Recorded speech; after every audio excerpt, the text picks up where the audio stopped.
পৃথিবীর এমন একটা জায়গা, ঢোকার সাথে সাথেই মনে হয় যেন সময় থেমে গেছে।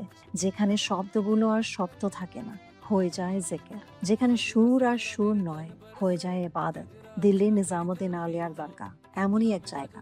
দরজার ভিতরে পা রাখার মুহূর্তে আপনি বুঝতে পারবেন এটা শুধু একটা স্থান না, এটা একটা অনুভূতির ব্যাপার।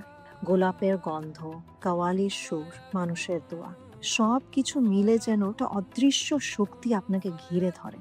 একটা শান্তি যা ব্যাখ্যা করা যায় না, শুধু অনুভব করা যায়। এটাই সেই স্থান যেখান থেকে এই সাবকন্টিনেন্টে প্রথম ইসলামের আলো ছড়িয়ে পড়েছিল, ভালোবাসা, করুণা আর মানবতার মাধ্যমে। হযরত নিজামুদ্দিন আউলিয়ার শিক্ষা ছিল একটাই, ভালোবাসার উপরে কোনো ধর্ম নেই। ধর্ম, জাত, পরিচয় ভুলে একটা নিরাপদ আশ্রয় হিসাবে।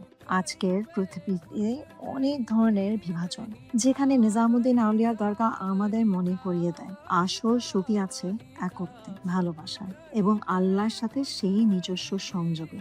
আজকের এই এপিসোডে আমাদের সাথে আছেন দানিয়াল নিজামী, যিনি নিজে মহান সুফির বংশধর। তিনি আমাদের নিয়ে যাবেন এই দরগার ইতিহাসে, গল্পে, আর এই আধ্যাত্মিক শক্তির গভীরে যে আজও লক্ষ মানুষের হৃদয়ে ছুঁয়ে যায়।